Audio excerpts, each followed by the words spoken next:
क्या आप जानते हैं कि भारतीय नोट पर लाइनें क्यों बनी होती हैं? या फिर क्या आपको पता है कि ज्यादा ठंड पड़ने पर फ्लाइट्स को कैंसिल क्यों किया जाता है? क्या आप जानते हैं कि छींकने पर सॉरी और गॉड ब्लेस यू क्यों कहते हैं? और आज आप एक ऐसे अद्भुत मंदिर के बारे में जानेंगे जिसकी सीढ़ियां चढ़ने पर संगीत बजता है। क्या आपको पता है कि किस देश में चील का पासपोर्ट बनाया जाता है? अगर नहीं तो बने रहिए इस वीडियो के अंत तक।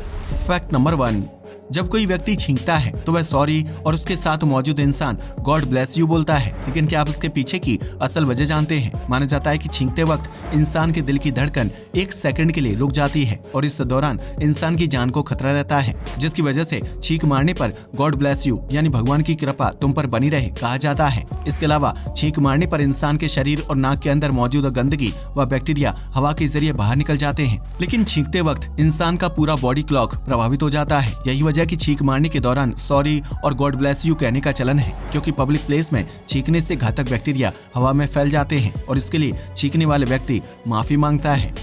फैक्ट नंबर 2, तमिलनाडु में धारासुरम ऐरावतेश्वर नामक एक 800 साल पुराना मंदिर है जो भगवान शिव को समर्पित है और इस मंदिर को 12वीं शताब्दी के दौरान बनाया गया था। यह मंदिर न सिर्फ खूबसूरत कलाकृति को दर्शाता है बल्कि इसे एक खास तकनीकी के साथ बनाया गया है। ऐरावतेश्वर मंदिर के अंदर प्रवेश करने के लिए सीढ़ियां बनाई गई हैं और यह सीढ़ियां अपने आप में बहुत ही खास हैं, क्योंकि जैसे जैसे श्रद्धालु सीढ़ियों पर कदम रखते हैं वैसे वैसे प्राकृतिक रूप से संगीत बजने लगता है। इस मंदिर में संगीत के 7 सुर सुनाई देते हैं, जिसकी वजह से यहाँ आने वाले श्रद्धालु हैरान रह जाते हैं। वहीं वैज्ञानिकों के लिए यह मंदिर और उसकी सीढ़ियां एक रहस्य बनी हुई हैं और आज तक कोई पता नहीं लगा पाया है कि आखिर सीढ़ियों में पैर रखने पर संगीत के 7 सुर कैसे उत्पन्न होते हैं और इसके लिए वास्तुकला की कौन सी तकनीकी का इस्तेमाल किया गया है।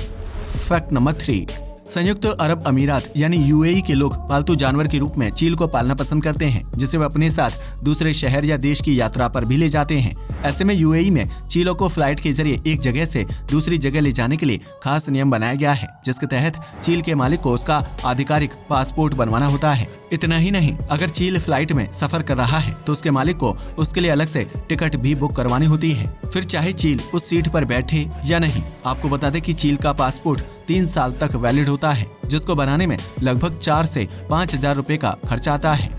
फैक्ट नंबर 4, जब ज्यादा सर्दी और कोहरा पड़ने लगता है तो बहुत सी फ्लाइट्स को कैंसिल यानी रद्द कर दिया जाता है। लेकिन क्या आप इसके पीछे की असल वजह जानते हैं? दरअसल कोहरे और धुंध की वजह से हवाई जहाज को उड़ाना चुनौती भरा होता है, लेकिन अनुभवी पायलट इस काम को आसानी से पूरा कर लेते हैं। हालांकि जब कभी कोहरा अधिक पड़ने लगता है और विजिबिलिटी बेहद कम हो जाती है तो एयरलाइंस कंपनी को फ्लाइट कैंसिल करनी पड़ती है। इसकी मुख्य वजह ये होती है कि जब प्लेन को रनवे पर चलाया जाता है तो पायलट को सामने का रास्ता बिल्कुल भी दिखाई नहीं देता है। इस वजह से रनवे पर प्लेन को चलाना मुश्किल हो जाता है, जिससे कोई बड़ा हादसा और दुर्घटना होने का चांस बढ़ जाता है।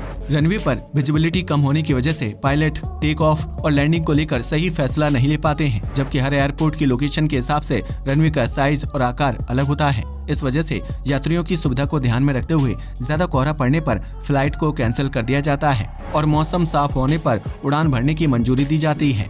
फैक्ट नंबर 5, अगर आप भारतीय करेंसी का इस्तेमाल करते हैं तो आपने नोटिस किया होगा कि 100, 200 और 500 रुपए के नोट के किनारे कुछ पतली लाइन बनी होती है। लेकिन क्या आपने कभी सोचा है कि नोट पर यह लाइन क्यों बनाई जाती है? अगर नहीं तो हम आपको बता दें कि इन लाइंस को ब्लीड मार्क्स कहा जाता है। ब्लीड मार्क्स असल में दृष्टिहीन व्यक्तियों की सुविधा के लिए बनाई जाती है, क्योंकि वह नोट को देख नहीं सकते हैं। इस वजह से नोट की पहचान करने के लिए उसके किनारों पर ब्रेल तकनीकी से लाइन बनाई जाती है, ताकि उन लकीरों को छूकर दृष्टिहीन व्यक्ति पता लगा सके कि उसके पास कितने रुपए का नोट है। ऐसे में 100 रुपए के नोट पर 4 लाइनें बनी होती हैं, जबकि 200 रुपए के नोट पर 2-2 करके 4 लाइनें होती हैं और उनके बीच 2 छोटे-छोटे डॉट होते हैं। वहीं 500 रुपए के नोट के किनारे 5 लाइनें बनी होती हैं और ये लाइनें नोट की कीमत के हिसाब से तय की जाती हैं। इसके अलावा इन लाइनों के जरिए आम नागरिक असली और नकली नोट का भी पता लगा सकते हैं, क्योंकि नकली नोट पर इस तरह की लाइनें सटीक रूप से नहीं बनी होती हैं।